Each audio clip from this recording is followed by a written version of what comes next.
Eu nunca pensei que as palavras inocentes do meu neto de 6 anos seriam a chave para descobrir uma conspiração familiar que durava 3 anos.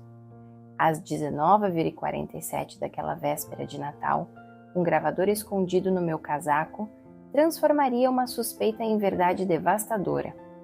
Antes de começarmos, inscreva-se e comente de onde você assiste, porque hoje a verdade vai doer, mas também vai libertar uma família inteira.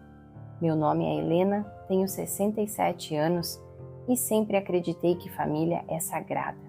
Moro em Belo Horizonte, numa casa que construí com meu falecido marido Roberto, e durante 40 anos, nossa mesa de Natal nunca esteve vazia. Mas nos últimos 3 anos, desde que meu filho Daniel se casou com Carla, as coisas mudaram de um jeito que eu não conseguia explicar. Tudo começou a ficar estranho no Natal de 2021. Carla sempre encontrava desculpas para os encontros familiares. Helena, o Pedrinho está resfriado, a gente já tem compromisso, hoje não vai dar. No começo, pensei que era natural, nora nova querendo estabelecer as próprias tradições. Mas quando minha comadre Lourdes comentou que viu Daniel no shopping, escolhendo presentes sozinho, uma pulga ficou atrás da minha orelha. Em 2022, a situação piorou. Carla começou a fazer comentários sutis, sempre com um sorriso que não chegava aos olhos. Helena, a senhora não acha que está exagerando nas visitas? Daniel precisa de espaço para ser pai. Criança precisa se acostumar com a rotina de casa. Eu engolia seco porque queria manter a paz. Afinal, Pedrinho era meu único neto, a luz dos meus olhos desde que nasceu. Mas foi neste ano, 2023, que as peças começaram a se encaixar de forma dolorosa. Em novembro, quando liguei para combinar o cardápio de Natal, Carla atendeu o telefone e disse, com uma frieza cortante: Helena, este ano o Natal vai ser só a família nuclear. Daniel, eu e o Pedro. A senhora entende, né? Meu coração despencou. Família nuclear? Eu, que criei Daniel sozinha depois que o pai morreu, não era família. Daniel ligou 2 horas depois, a voz trêmula. Mãe, desculpa o mal-entendido. Você vem sim, claro que vem. Carla estava nervosa com os preparativos. Mas eu senti algo diferente na voz do meu filho, uma tensão que não estava ali antes. No dia 23 de dezembro, quando fui levar os presentes, observei tudo com mais atenção. Carla me cumprimentou na porta, mas não me convidou para entrar. Que bom que veio, Helena. Deixa aí que eu levo lá para dentro. Pelo vidro da sala, vi Pedrinho brincando no chão, e quando ele me viu, correu em direção à porta gritando: Vovó, vovó! Carla o segurou pelo braço, não com carinho, mas com firmeza. Pedro, a vovó já vai embora. Vai lá para dentro. Naquela noite, deitada na minha cama, tive uma intuição que me deixou sem sono. No dia seguinte, véspera de Natal, eu faria algo que nunca imaginei fazer na vida: investigar minha própria família. Peguei o pequeno gravador que uso para anotar receitas e coloquei no bolso do meu casaco. Se havia algo acontecendo nas minhas costas, eu precisava saber. Às 18h30 do dia 24, toquei a campainha da casa do Daniel. Carla abriu a porta com um sorriso forçado e foi aí que escutei a primeira frase que mudaria tudo. Pedro, vem falar com a vovó, mas lembra do que a mamãe conversou com você hoje de manhã. Entrei na casa com o coração apertado, mas mantendo o sorriso no rosto. A mesa estava linda, como sempre. Carla tinha bom gosto para essas coisas. Isso eu reconhecia. Velas vermelhas, guardanapos dourados e o cheiro de tender no forno me trouxe uma pontada de saudade dos natais, que eu organizava quando Daniel era pequeno. Senta aqui, mãe.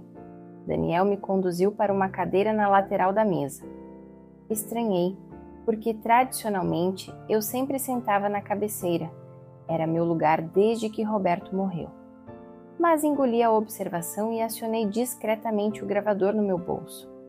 Pedrinho chegou correndo, os olhinhos brilhando ao me ver. Vovó, você trouxe presente? Meu coração se aqueceu. Ao menos meu netinho ainda me amava. Trouxe sim, meu amor, mas primeiro vamos jantar, depois a vovó te dá. Abracei ele apertado, sentindo aquele cheirinho de criança que me fazia esquecer todos os problemas do mundo. Foi quando Carla se aproximou, colocando a mão no ombro do Pedro, com uma pressão que me pareceu desnecessária. Pedro, lembra do que conversamos hoje cedo? Sobre as regras da casa? O menino olhou para a mãe, depois para mim, e algo mudou na expressão dele.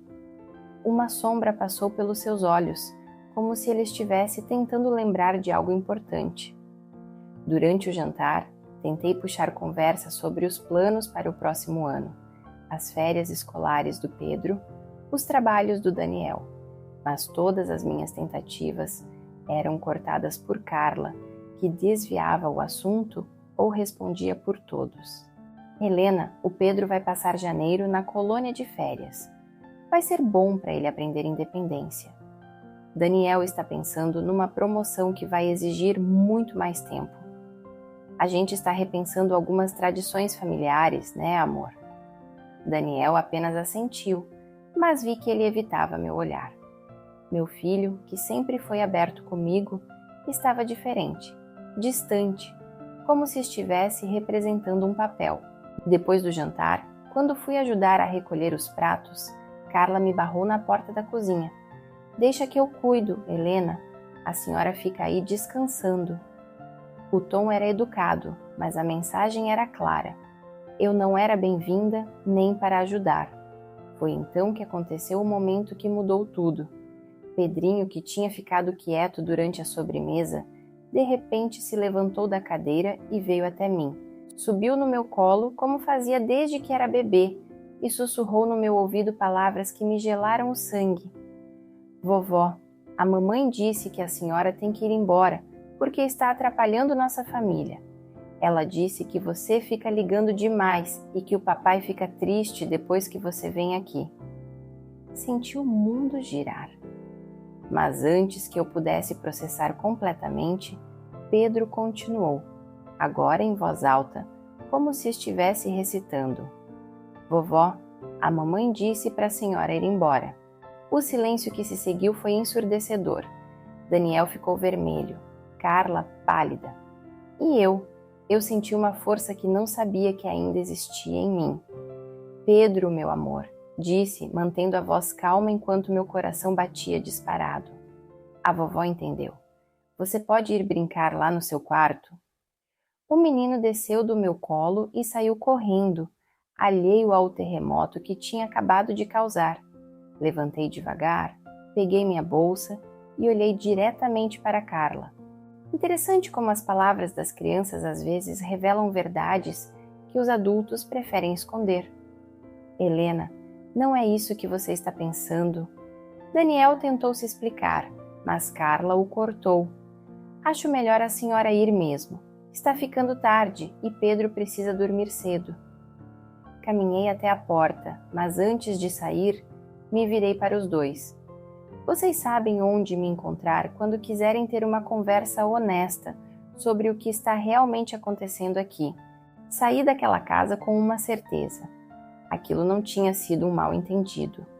Tinha sido uma humilhação calculada, usando meu próprio neto como instrumento. E no meu bolso, o gravador continuava registrando cada palavra da conversa que Carla e Daniel tiveram assim que fecharam a porta. Carla, você prometeu que não ia envolver o Pedro nisso. Envolver? Eu só disse a verdade para ele.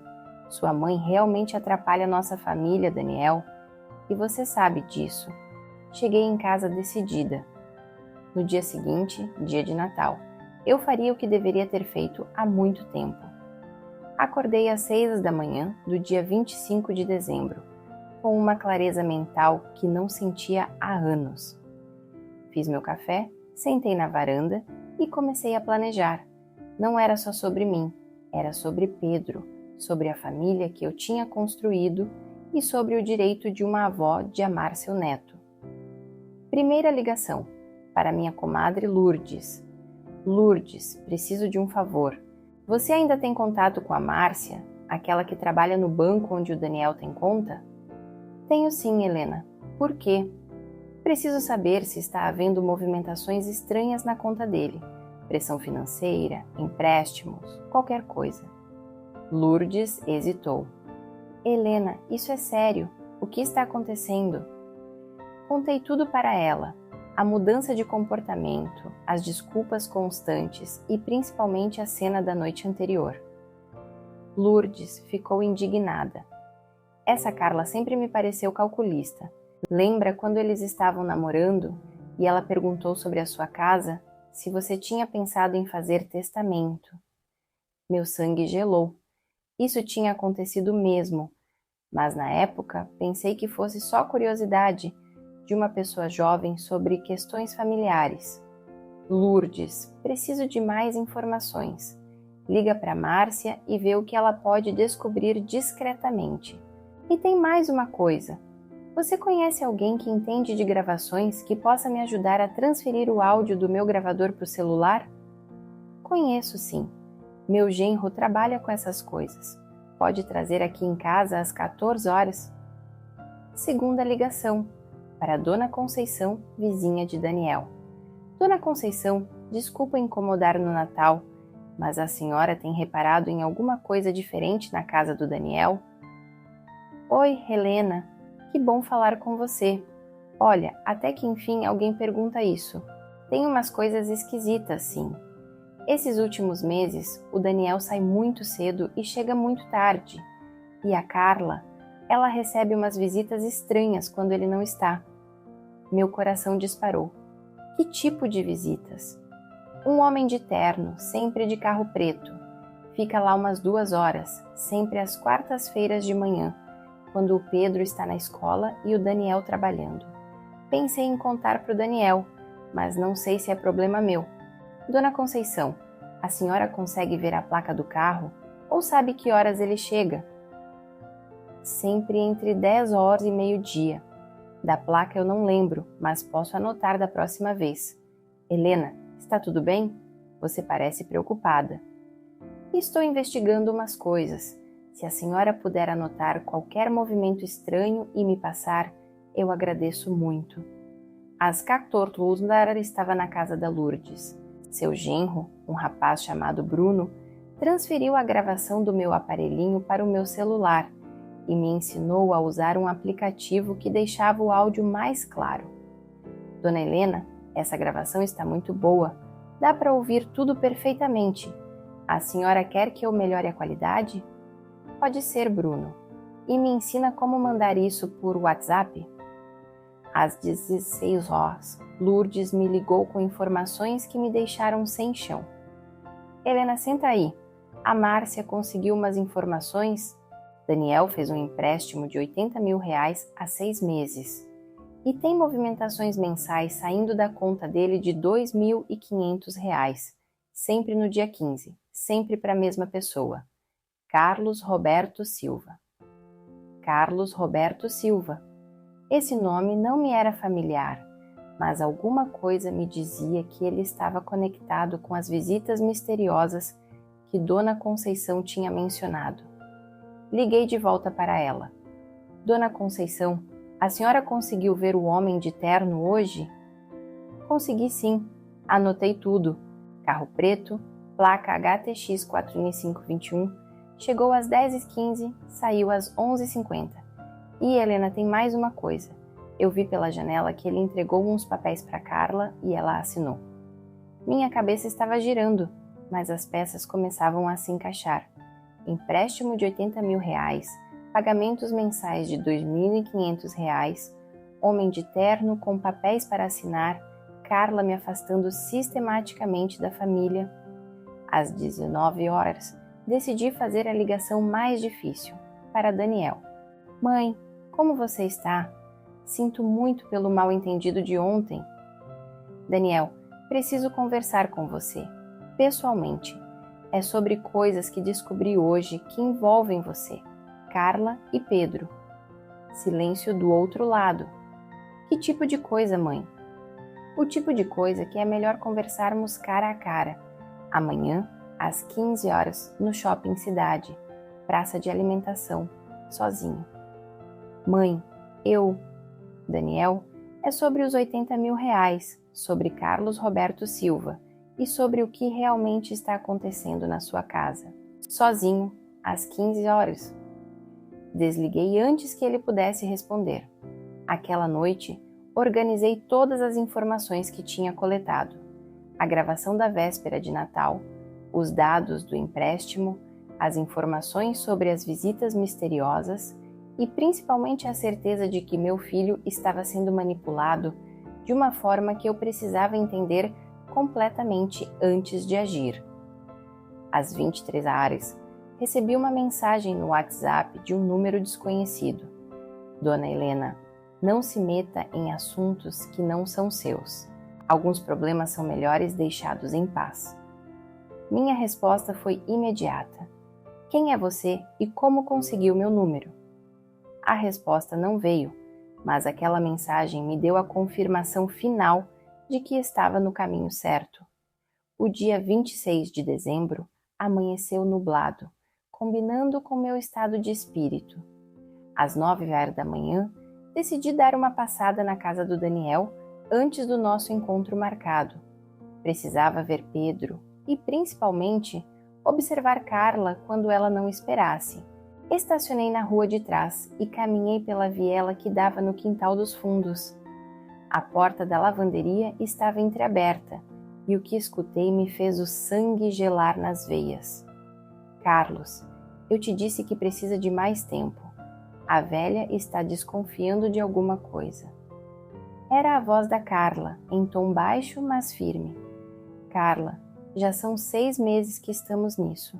Tua sogra tem uma casa que vale pelo menos 400 mil, sem contar as economias que ela deve ter guardadas. O Daniel já assinou os papéis da procuração? Ainda não, ele está resistindo. Diz que não se sente bem em fazer isso pelas costas dela. Então talvez seja a hora de partir para outra estratégia.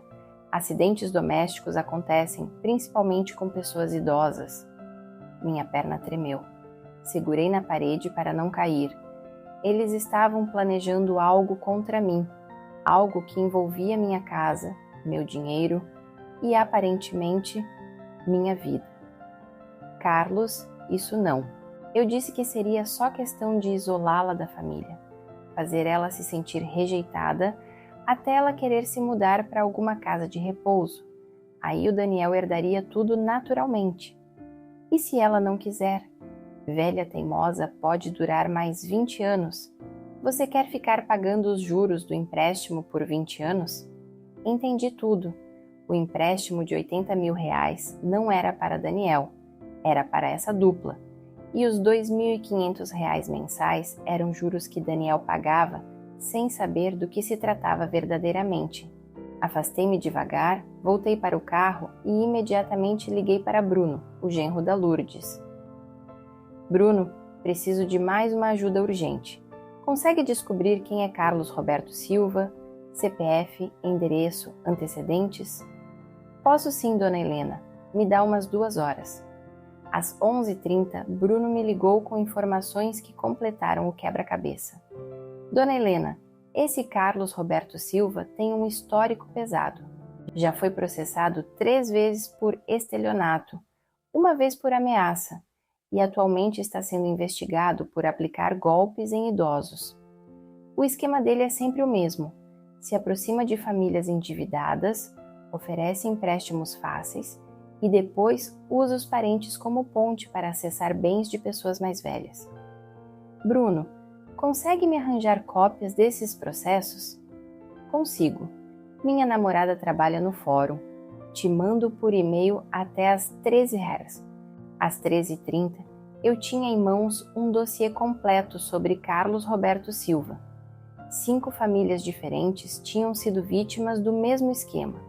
Empréstimos oferecidos aos filhos, pressão psicológica nas noras ou genros para afastar os idosos da família e depois tentativas de conseguir procurações, ou até transferências diretas de bens. Em 2 casos, os idosos tinham sofrido acidentes domésticos logo após se recusarem a assinar documentos. Um teve uma queda misteriosa na escada, outro uma intoxicação alimentar que quase foi fatal. Às 14h30, cheguei ao shopping uma meia hora antes do combinado. Queria escolher o lugar exato da conversa. Sentei numa mesa com visão total da praça de alimentação e testei novamente o gravador no meu celular. Daniel chegou pontualmente às 15 horas. Parecia abatido, mais magro, com olheiras profundas. Meu coração de mãe doeu, mas eu sabia que precisava ser forte. Mãe, sobre ontem, Carla exagerou. Ela anda muito estressada com as finanças de casa. Daniel, antes de você continuar mentindo para mim, eu vou te fazer algumas perguntas e quero que você pense bem antes de responder, porque dessa vez eu sei das coisas. Ele engoliu seco. Primeira pergunta: você conhece alguém chamado Carlos Roberto Silva? O rosto dele ficou branco como papel. Mãe, como você... Segunda pergunta: você assinou alguma procuração ou documento me dando direitos sobre meus bens? Mãe, não é isso que você está pensando. Terceira pergunta: você sabia que sua esposa está planejando me afastar da família para que vocês possam ter acesso à minha casa e às minhas economias? Daniel começou a chorar. Não um choro de homem adulto, mas um choro de criança perdida, como quando ele era pequeno e fazia alguma coisa errada. Mãe, eu estou numa situação terrível. Devo R$80 mil e não consigo pagar. Carla disse que conhecia alguém que podia ajudar, mas agora esse homem está me pressionando a conseguir documentos seus. Ele disse que se eu não conseguir, vai fazer alguma coisa com você. E você achou que a solução era me afastar do meu neto e deixar esse criminoso ameaçar sua mãe? Não, mãe. Eu tentei resistir. Carla que disse que se a gente afastasse você da família, você ia acabar se mudando para alguma casa de repouso. E aí, naturalmente, eu herdaria a casa e conseguiria quitar a dívida. Daniel, olha para mim. Peguei as mãos do meu filho. Esse Carlos Roberto Silva já fez isso com outras 5 famílias. Em 2 delas, os idosos sofreram acidentes quando se recusaram a cooperar. Mostrei a ele as cópias dos processos. Daniel leu em silêncio e a cada página que passava ficava mais pálido. Meu Deus, mãe, o que eu fiz? O que a gente fez? Agora me conta tudo, desde o começo. Como você conheceu esse homem? Que documentos ele quer? E principalmente, Carla sabe de todos esses antecedentes dele? O que Daniel me contou nas 2 horas seguintes foi ainda pior do que eu imaginava. Carla não só sabia dos antecedentes de Carlos, como tinha sido ela quem o havia procurado, através de uma amiga que já tinha usado os serviços dele. Mãe, eu preciso proteger você e o Pedro, mas não sei como sair dessa. Eu sei. Olhei nos olhos do meu filho com a determinação que havia faltado nos últimos 3 anos. Amanhã à noite, vocês vão jantar na minha casa, os 3, e Carlos Roberto Silva também vai estar lá. Mãe, isso é perigoso. Daniel, confia na sua mãe. Só uma vez mais na vida, confia na sua mãe. 27 de dezembro, 19h30. Minha casa estava preparada como um tabuleiro de xadrez. Havia instalado discretamente câmeras de segurança emprestadas pelo Bruno em pontos estratégicos da sala. O gravador principal estava escondido no vaso de plantas da mesa de centro e eu tinha um backup no bolso. Lourdes estava na casa ao lado, pronta para ligar para a polícia ao meu sinal. Daniel chegou primeiro, visivelmente nervoso. Pedro correu para mim como sempre, me enchendo de alegria e me lembrando pelo que eu estava fazendo tudo aquilo. Vovó, por que a gente veio jantar na sua casa? A mamãe não queria vir. Porque às vezes a vovó precisa conversar coisas importantes com os adultos, meu amor. Você pode brincar ali com seus carrinhos enquanto isso? Carla entrou em seguida, tentando manter a pose, mas eu via atenção em cada movimento dela. Usava um vestido azul que eu nunca tinha visto, sapatos altos demais para um jantar em família. Estava se arrumando para impressionar alguém. Helena, que surpresa este convite! Pensei que você estivesse chateada conosco. Imagina, Carla, família é família, né? Ainda mais agora que descobri que vocês têm um amigo em comum comigo. Ela franzou as sobrancelhas. Amigo em comum? A campainha tocou às 20 horas em ponto. Carlos Roberto Silva era exatamente como eu imaginava. Terno escuro, sapatos brilhantes, sorriso calculado e olhos frios como gelo. Boa noite, você deve ser a senhora Helena. Carla falou muito sobre a senhora. Imagino que sim. Entre, por favor. Estamos todos ansiosos para essa conversa. Ele entrou confiante, cumprimentou Daniel com familiaridade excessiva e fez um carinho forçado na cabeça do Pedro. Aquilo me deu nojo. Nos acomodamos na sala. Pedro brincando no tapete, Daniel tenso no sofá, Carla fingindo naturalidade numa poltrona e Carlos na cadeira que eu havia estrategicamente posicionado de costas para a janela, onde Lourdes podia ver tudo. Então, Carlos, comecei, servindo café como uma anfitriã perfeita. Carla me contou que você ajuda famílias com problemas financeiros. Isso mesmo, dona Helena, é meu trabalho há muitos anos. Ajudo pessoas a resolverem situações complicadas. Que interessante! E que tipo de complicação o Daniel tem? Carlos olhou para Carla, que acenou discretamente. Bom, Daniel contraiu uma dívida de R$80 mil e está pagando juros altos. Ofereci uma solução que beneficiaria toda a família. E que solução seria essa?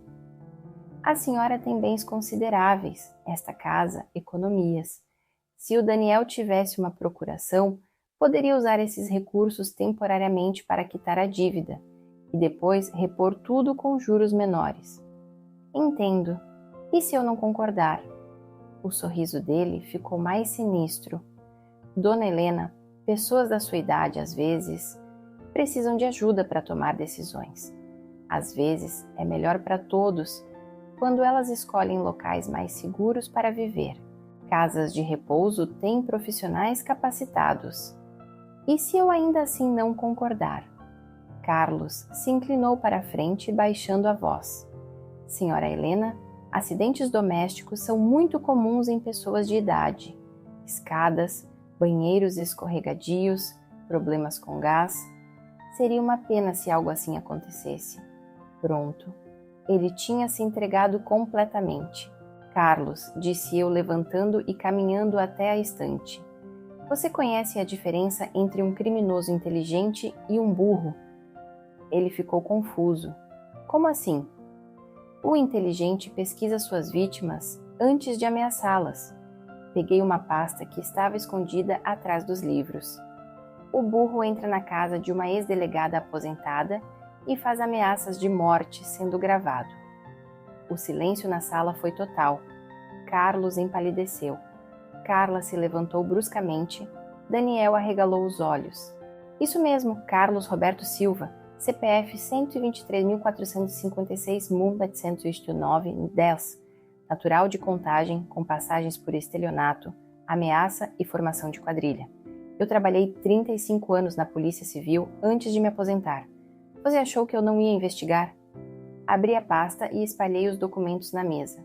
Cópias dos processos criminais, fotos das outras famílias vítimas, extratos bancários do Daniel e, principalmente, as fotos que Dona Conceição tinha tirado dele entrando na casa. Carla, continuei, olhando diretamente para ela. Você procurou esse criminoso porque sabia exatamente o que ele faz. Você usou seu próprio marido como isca, seu próprio filho como ferramenta de manipulação. Helena, você não entende. Carla tentou falar. Entendo perfeitamente. Vocês queriam me afastar do Pedro para que eu ficasse deprimida e concordasse em sair de casa. Depois, ameaças diretas. E por último, se fosse necessário, um acidente. Tudo isso para roubar o que eu construí em 40 anos de trabalho honesto. Carlos se levantou abruptamente. Essa conversa acabou. Vamos embora. Na verdade, Carlos, você não vai a lugar nenhum. Peguei meu celular e mostrei que estava em uma chamada ativa. Delegacia da região oeste, pode vir buscar. Está tudo gravado. Foi quando o desespero tomou conta. Carlos partiu para cima de mim, mas Daniel se colocou na frente. Carla gritava que tudo era mentira. Pedro começou a chorar. Calma, todo mundo, gritei com a voz de comando que usava quando era delegada. Carlos senta no chão de mãos na cabeça. Carla afasta do meu neto. Daniel pega o Pedro e leva para a cozinha.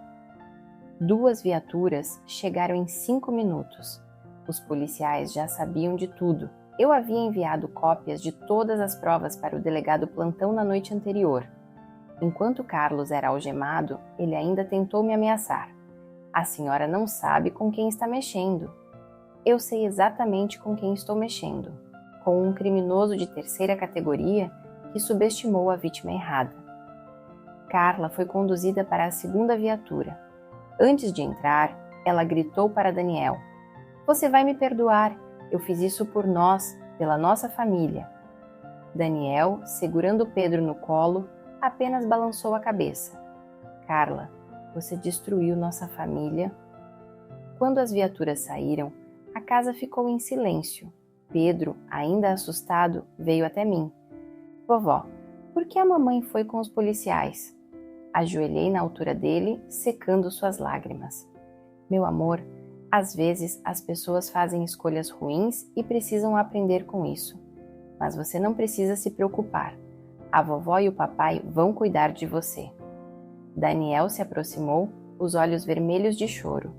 "Mãe, como você conseguiu? Como soube que..." "Filho, uma mãe sempre sabe quando algo está errado com seu filhote, mesmo quando esse filhote já tem 35 anos. Mas eu sabia que aquela era apenas a primeira parte da resolução. O que viria a seguir mudaria definitivamente o rumo da nossa família. Nos 3 dias seguintes, minha casa virou um centro de operações. Daniel havia pedido licença no trabalho para resolver toda a situação legal e principalmente para cuidar do Pedro, que estava confuso e assustado com tudo o que tinha acontecido. Na manhã do dia 30, recebemos a ligação do advogado da família. Carlos Roberto Silva e Carla estavam presos preventivamente. As acusações eram graves: formação de quadrilha, estelionato, ameaça qualificada e tentativa de extorsão. Com os antecedentes dele e as provas que conseguimos reunir, dificilmente sairiam tão cedo. "Mãe", Daniel disse, sentado na mesa da cozinha enquanto Pedro tomava café da manhã, "preciso te contar uma coisa. Carla, ela não está arrependida." "Como assim?" "Fui visitá-la ontem na delegacia. Ela continua dizendo que fez tudo por amor, que você sempre foi um obstáculo para nossa família crescer. Disse que se eu não retirar a queixa, ela vai entrar com pedido de divórcio e pedir a guarda exclusiva do Pedro." Meu coração apertou, mas não de medo, de tristeza por meu neto. "E o que você respondeu?" "Que o casamento já acabou no momento em que ela usou nosso filho para me manipular e colocou minha mãe em perigo de vida." Daniel estava diferente, mais firme, mais decidido. Era como se a prisão da Carla tivesse tirado um peso enorme das costas dele. "Papai?" Pedro interrompeu. "A mamãe vai voltar para casa?" Daniel olhou para mim, buscando apoio. Sentei ao lado do meu neto e peguei suas mãozinhas pequenas. "Pedro, você lembra quando a vovó te explicou que às vezes as pessoas fazem escolhas ruins?" Ele assentiu. "A mamãe fez escolhas que machucaram pessoas que ela deveria amar e proteger. Agora ela precisa ficar um tempo longe para pensar no que fez e talvez aprender a fazer escolhas melhores." "Ela vai aprender mesmo, vovó?" A pergunta me partiu o coração. "Não sabemos, meu amor, mas o que sabemos é que você tem um papai que te ama muito e uma vovó que daria a vida por você. E vocês nunca vão me deixar? Daniel abraçou o filho. Nunca, campeão, nunca. Naquela tarde, fomos ao banco resolver a situação do empréstimo. Com a prisão de Carlos, descobrimos que o contrato tinha várias cláusulas ilegais. O gerente, um homem chamado Rodrigo, nos explicou que casos assim estavam se tornando comuns. Senhor Daniel, com base na investigação policial e nos documentos que vocês trouxeram, o banco vai cancelar este contrato. O valor que você já pagou será restituído e não há mais nenhuma pendência. Daniel quase desabou de alívio. Rodrigo, isso significa que você está livre de qualquer dívida relacionada a este golpe. Saímos do banco e Daniel me abraçou no meio da calçada, chorando como não chorava desde criança. Mãe, eu pensei que nunca mais ia conseguir ter paz. Pensei que ia perder você, perder o Pedro, perder tudo. Filho, família verdadeira não se perde por causa de dinheiro ou por causa de pessoas mal intencionadas. Pode demorar para a gente se reencontrar, mas sempre acontece. Pois sim, naquela noite, enquanto Pedro dormia no quarto, que sempre foi dele na minha casa, Daniel e eu conversamos na varanda. Mãe, você vai me perdoar por ter deixado as coisas chegarem até esse ponto? Daniel, você também foi vítima. Carla manipulou você de uma forma muito inteligente, usando Pedro como ferramenta e as dificuldades financeiras como pressão. Mas eu deveria ter percebido. Deveria, mas não percebeu. O importante é o que fazemos a partir de agora. O que vamos fazer? Primeiro, você vai entrar com o pedido de divórcio e pedir a guarda do Pedro. Com os crimes que ela cometeu, dificilmente um juiz dará guarda compartilhada. E se ela realmente mudar? Se ela sair da prisão arrependida? Olhei para meu filho com toda a experiência dos meus 67 anos e 35 anos de polícia. Daniel, tem gente que comete crimes por desespero, por necessidade, por um momento de fraqueza. Mas Carla planejou friamente usar seu próprio filho para manipular você e colocar a vida da sua mãe em risco. Isso não é um erro, é caráter. Então você acha que não tem volta? Eu acho que Pedro merece crescer num ambiente onde ele seja amado de verdade, não usado como ferramenta. E você merece uma companheira que veja você como parceiro, não como ponte para chegar aos bens da sua família. 2 semanas depois, recebemos uma notícia que mudou tudo. Carla tinha decidido confessar tudo em troca de uma pena menor. No depoimento, ela revelou que o plano original era ainda pior. Depois de conseguir acesso aos meus bens, ela e Carlos fugiriam para outro estado, levando Pedro e deixando Daniel com todas as dívidas. Ela realmente me amava, mãe? Daniel perguntou depois de ler o depoimento. Filho, quem ama não planeja fugir com o filho da pessoa. Quem ama não coloca a família em risco. Carla te via como um meio para conseguir o que queria, mas foi Pedro quem trouxe a perspectiva mais sábia de todas. Uma tarde, brincando no jardim, ele disse: Vovó, eu não quero mais que a mamãe volte. Por que, meu amor? Porque quando ela estava aqui, vocês sempre brigavam. O papai estava sempre triste e eu tinha que mentir. Agora, vocês sorriem de verdade. Naquele momento, entendi que a cura da nossa família já havia começado. Junho de 2024. 6 meses depois daquele Natal, que mudou nossas vidas para sempre, nossa casa estava cheia de vida de uma forma que eu não sentia há anos. Pedro, agora com 7 anos, chegava da escola correndo para me mostrar as tarefas. Vovó, a professora disse que minha redação sobre família foi a melhor da turma. Ele havia escolhido escrever sobre como vovós são como super-heróis que salvam as famílias, o que me fez chorar de emoção. Daniel tinha se mudado definitivamente para a minha casa. não por dependência, mas por escolha. Mãe, percebi que família unida é mais forte e Pedro precisa de estabilidade. Ele havia conseguido uma promoção no trabalho, sem a pressão e o estresse dos problemas com Carla. Seu rendimento profissional tinha melhorado drasticamente. O divórcio havia sido finalizado em abril. Carla foi condenada a 4 anos de prisão em regime semiaberto, com possibilidade de progressão para aberto após cumprir 1/3 da pena. O juiz determinou que ela só poderia ter contato supervisionado com Pedro após cumprir pelo menos 2 anos de pena e apresentar laudos psicológicos atestando mudança de comportamento. Vovó, Pedro perguntou um dia, você acha que eu vou sentir falta da mamãe?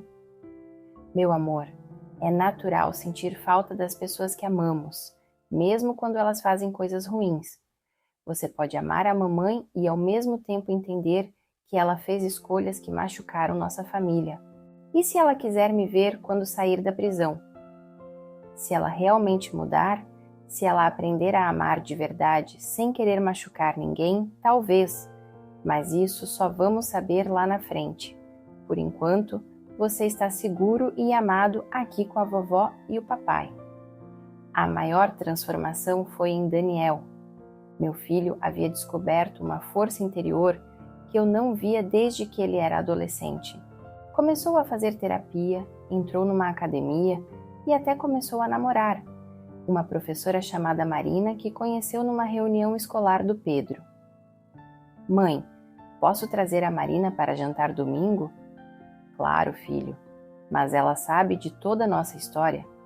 Sabe sim, foi uma das primeiras coisas que contei para ela. Disse que se ela quisesse ficar comigo, precisava entender que somos um pacote. Eu, Pedro e você. E o que ela disse? Que qualquer homem que tem uma mãe que foi capaz de fazer o que você fez por sua família é um homem que vale a pena conhecer. Marina se tornou uma presença constante e carinhosa em nossas vidas. Diferente de Carla, ela incluía Pedro nas conversas, respeitava meu espaço e, principalmente, nunca tentou criar divisões. Pelo contrário, sempre reforçava a importância da família unida. Dona Helena, ela me disse numa tarde, Pedro me contou que a senhora ensinou para ele que família verdadeira é aquela onde as pessoas se protegem. Quero que saiba que admiro muito o que a senhora fez. Em maio, recebemos uma carta de Carla da prisão. Era endereçada a Pedro, mas como ele era menor, chegou primeiro até mim. A carta dizia, Filho, mamãe está aprendendo que fez muitas coisas erradas. Espero que um dia você possa me perdoar. Não guarde raiva de mim no seu coração. Mostrei a carta para Daniel primeiro. O que você acha? Acho que é o tipo de arrependimento que ela demonstra quando quer alguma coisa, mas Pedro já tem idade para decidir se quer ler ou não. Quando perguntamos a Pedro, sua resposta foi surpreendente. Posso guardar a carta para quando eu for mais velho? Agora eu só quero pensar nas coisas boas. A sabedoria daquele menino de 7 anos me impressionava todos os dias. No final de junho, organizamos uma festa de meio de ano, uma tradição nova que inventamos. Estavam lá Lourdes, Bruno, Dona Conceição, Marina, alguns colegas novos de Pedro e até o delegado que cuidou do caso, que havia se tornado um amigo da família.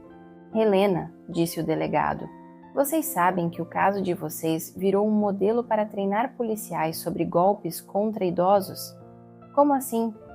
Usamos a gravação e todo o material que você coletou como exemplo de como uma investigação bem feita pode desmontar uma quadrilha inteira.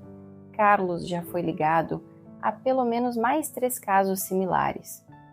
E as outras famílias? 2 conseguiram recuperar parte dos bens. A terceira, infelizmente, a idosa não resistiu ao estresse do processo. Mas sem o seu caso, provavelmente nunca teríamos conseguido prendê-lo. Naquela noite, depois que todos foram embora, sentei na varanda com Daniel e Pedro. Marina havia ficado para ajudar na cozinha. mais um sinal de que ela realmente fazia parte da família. Vovó, Pedro disse, posso te fazer uma pergunta séria? Claro, meu amor. Você tinha medo quando descobriu que a mamãe queria fazer coisas ruins? Olhei para aqueles olhos curiosos e decidi ser completamente honesta. Tinha sim, Pedro, muito medo. Medo de perder vocês, medo de que algo acontecesse comigo, medo de não conseguir provar a verdade. Então por que você não desistiu? Daniel também olhou para mim, esperando a resposta. Porque, meu amor, quando a gente ama alguém de verdade, a coragem é sempre maior que o medo. E eu amo vocês mais que qualquer coisa no mundo. Pedro me abraçou apertado. Eu também te amo, vovó. E quando eu crescer, vou proteger você igual você nos protegeu. Aquela noite, deitada na minha cama, pensei em como a vida pode mudar em poucos meses.